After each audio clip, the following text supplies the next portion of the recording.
Assalamualaikum warahmatullahi wabarakatuh. Salam hebat buat orang tua dan para guru yang hebat dimanapun Anda berada. Alhamdulillah pada kesempatan kali ini kita kedatangan tamu, seorang trainer, seorang motivator muslim yang berkecimpung di dunia pendidikan, yang tinggalnya di sekitar Surabaya. Beliau adalah Bapak Mursalin SPD, salah satu pengajar di SMP apa Pak? SMA. Oh, SMA di wilayah Surabaya Timur. Para pemirsa dimanapun Anda berada, pada video kali ini kita akan membahas keadaan-keadaan yang akhir-akhir ini dialami oleh orang tua maupun guru maupun siswa. Nah, kebetulan beliau adalah seorang parenting juga. Namun sebelumnya kami persilakan Bapak Mursalin untuk menyapa teman-teman yang ada di rumah. Silakan. Baik, Assalamualaikum warahmatullahi wabarakatuh. Salam bahagia untuk guru-guru yang hebat, untuk para orang tua hebat, dan anak-anak semuanya yang saat ini masih sekolah. Kalian adalah generasi yang hebat. Baik. Gimana? Teman-teman kita, Pak. Teman-teman kita. Iya. Oke, teman-teman semuanya, apa kabar? Siapa kita sebutkan namanya mungkin? Ya, ya boleh Pak. Boleh. Ya, dulu. Ya. Siapaan dulu aja. Ya, saya ingin menyapa sahabat saya yang ada di kota Madiun. Madiun. Ada siapa Pak? Madiun. Madiun. Mas Anggri? Mas Anggriawan. Oke. Bagaimana kabarnya Mas Anggri? Iya, kota Madiun. Kemudian ada Mas Habibi. Mas Habibi tinggalnya Ya, di Ngawi. Oh, di Ngawi. Di Ngawi. Di Ngawi, oke. Kota asal saja kita sapa. Oke, kota asal. Kota Oke, asal. silakan. Mas Bahrul Habibi, iya, sedang apa hari ini? Sedang apa hari ini? Alhamdulillah. Terus ada Siapa lagi? Mas Nanang. Mas Nanang. Nah, kebetulan di tempatnya di sini. Oh, di sini ya. Oh, dekat sekali ya. Dekat di hati saya, Mas Nanang. Silakan. Mas Nanang, assalamualaikum. Alhamdulillah. Guru kita. Guru kita tentunya salam hormat untuk Mas Zain. Alhamdulillah. Oke, ada lagi? Ya, teman-teman yang lainnya tentu Ya. nanti akan Yang tidak menyapa. bisa disebutkan Tidak satu-satu. karena nanti durasinya panjang. Durasinya nanti ini ya banyak sekali. Nah, Oke, para pemirsa dimanapun Anda berada, pada kali ini kita akan ngobrol-ngobrol, bincang-bincang santai dengan Pak Mursalin tentang bagaimana seorang guru, seorang siswa sekaligus orang tua menghadapi musim pandemi ini. Yang pertama yang mau saya tanyakan adalah apa kendala yang dialami sekarang ini sebagai seorang guru? Ya, bicara tentang masa pandemi sahabat semuanya. Jadi pandemi bikin happy. Pandemi bikin happy. Bikin happy. Kok saya belum dong ya? Iya. Saya mau jadi dong. Ya, saya awalnya juga ini pandemi bagaimana kok seperti ini, semua tatanan kehidupan juga berubah gitu ya. Suasana juga berubah.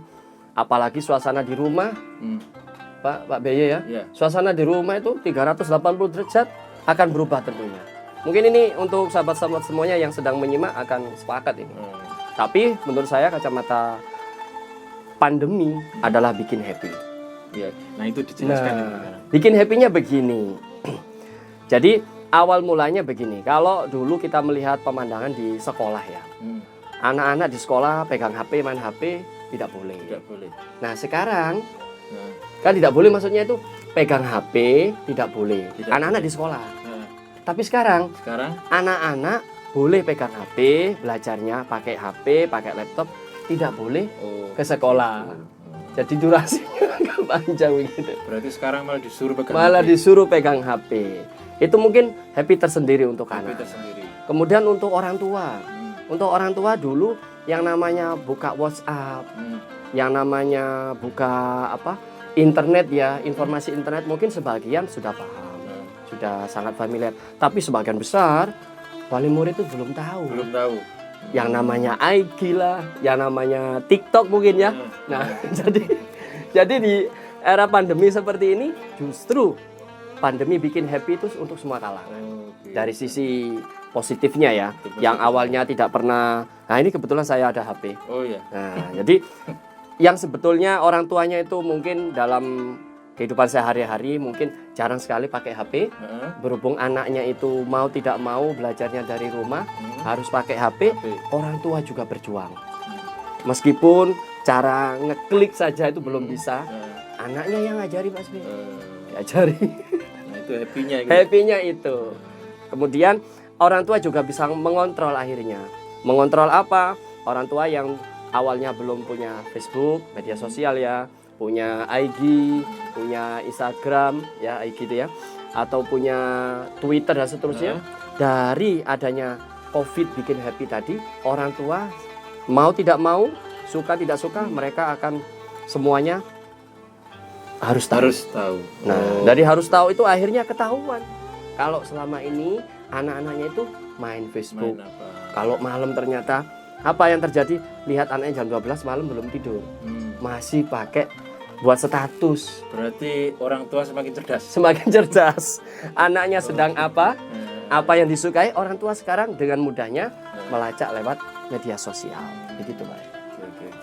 Nah, sekarang kalau misalnya anak itu pegang HP, saya yakin anak-anak itu kan walaupun sebenarnya untuk belajar, tapi setelah belajar itu kan banyak sekali gini, sehingga ada berita-berita tentang matanya yang sakit dan seterusnya. Nah, itu gimana? Itu yang happy keterlaluan itu, Pak Sby. Jadi memang tadi sisi positifnya kita memang untuk pengenalan IT ya, untuk sadar dengan manfaat digital itu memang sisi positifnya happy. Tapi selain itu memang setiap sesuatu itu ada dampak negatifnya. Salah satu dampak negatifnya adalah anak-anak yang biasanya orang tua sudah memberikan izin menggunakan HP ya untuk media hiburan, media games. Nah, biasanya dalam 1 minggu itu 7 hari orang tua rata-rata ngasih kesempatan. Entah itu 1 jam setiap harinya atau setiap weekend, setiap Sabtu dan Ahad. Nah, tapi sekarang dampaknya beda. Ini yang tidak bikin happy orang tua. Kenapa? Karena anak sudah terlatih yang awalnya tidak pernah pegang HP, dibatasi. Nah, sekarang mau tidak mau orang tua melonggarkan itu.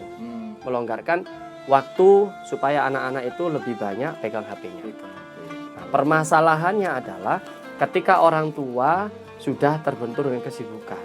Nah, itu ini yang sering itu karena orang tuanya kerja. Iya, betul. Jadi anaknya dibelikan HP sendiri. Dibelikan HP, justru jauh lebih model terbaru daripada orang tuanya. Ya. Nah, itu jadi durasinya anak-anak tambah pinter. Enggak mau, Pak. Kan ada jamnya sendiri ya dari sekolah itu.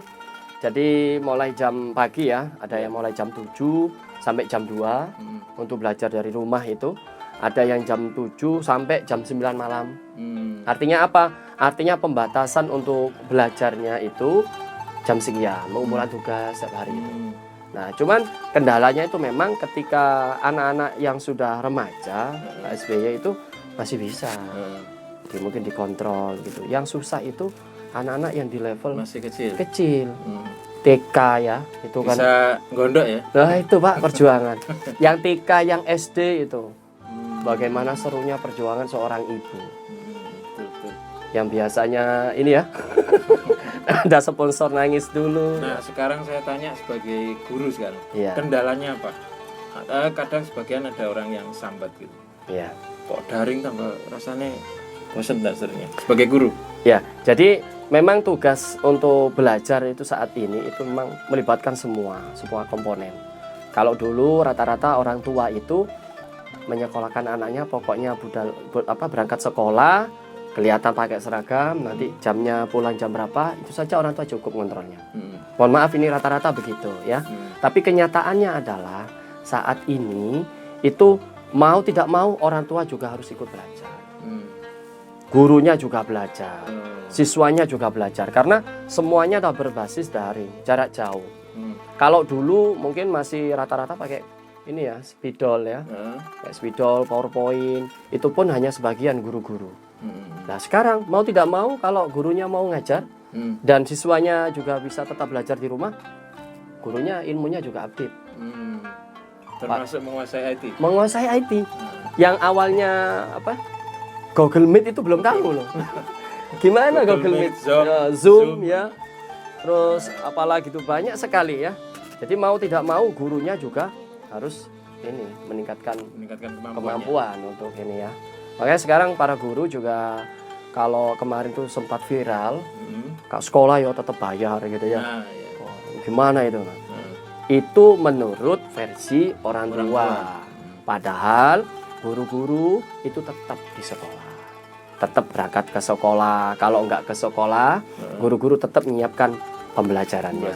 Itu mantau loh, bahkan sampai malam ya. Sampai malam. Karena istri saya guru. Jadi guru-guru tetap mantau. Mantau apa? Jadi setiap mapel itu ada absennya Pak. Jadi absen. Setiap pelajaran misalkan satu hari itu ada 5 mapel. 5 mapel itu para siswa itu kalau dulu absennya itu pakai absensi ya tangan gitu. Sekarang pakai digital. Jadi yang masuk tidak masuk itu ketahuan. Terlepas itu di rumah itu seperti apa ya. Kan ada cerita memang. Pertama ngabsen, ternyata kok hilang anak ini. Ternyata dicek tidur Pak B. Tapi setidaknya itu bisa terpantau semuanya. Nah, cara mantaunya tadi guru tetap ngasih jadwal ke orang tua. Belajarnya jam sekian sampai jam sekian. Kemudian di guru awalnya yang belum pernah buat grup WhatsApp begitu ya. Nah, sekarang seluruh mapel itu buat grup sendiri-sendiri. Karena untuk ngirim tugas. Untuk ngirim tugas, untuk mantau anak-anaknya. Jadi keaktifan untuk semuanya. Anak itu setiap satu guru punya grup gitu ya. Punya grup. Luar biasa. Murid nanti misalkan si anak ini beberapa kali tidak mengikuti pelajaran, orang tuanya dipanggil. Jadi orang tuanya yang ketemu dengan guru di sekolah untuk cross check. Ini berapa hari kok nggak ikut pelajaran? Ada kendala apa begitu? Oke. Jadi jarak jauh. Nah sekarang dari semuanya sekarang konklusinya, kesimpulannya apa yang didapat dari pandemi ini sebagai seorang guru? Ya tentunya dari mana kita melihat sesuatu itu ya, karena setiap ada perubahan itu ada 2 hal. Yang pertama dampak negatif dan dampak positif, itu apapun itu. Nah tinggal kita mau meraih kesempatan yang apa. Kalau menjadikan COVID ini menjadikan sebuah peningkatan dalam diri kita, maka sambutlah, apapun kondisinya tetap berkarya. Kita harus menyesuaikan diri. Kalau guru-guru yang masih muda Pak BY itu ya enak ya. Tapi mohon maaf untuk guru-guru yang sudah lanjut usia itu memang ya mau tidak mau harus ngejar. Saya saja dengan guru-guru yang milenial ya kalah jauh. Tapi ya apalah daya ya harus. PowerPoint sekarang kalau dulu tuh masih manual begitu, sekarang sudah bisa buat media pembelajaran. Video kayak gitu bagus. Jadi memang ini ya masalah itu membuat orang lebih cerdas gitu. Lebih cerdas. Dan jadi, saya ingat ada pepatah mengatakan bahwa berubah itu memang berisiko, tetapi jauh lebih besar risikonya kalau tidak mau berubah. Jadi intinya di sini adalah perubahan dari yang sederhana untuk menjadi lebih istimewa. Oke. Nah kira-kira begitu Pak Mursalin. Asik sekali sebenarnya, tapi kita dibatasi oleh durasi nanti ya. Kesulitan terlalu panjang ya. Oleh karena itu para pemirsa dimanapun Anda berada, kita cukupkan bincang-bincang pada kali ini. Mudah-mudahan ada manfaatnya, dan mohon maaf apabila ada kurang dan lebihnya. Dan kami akhiri, Assalamualaikum warahmatullahi wabarakatuh.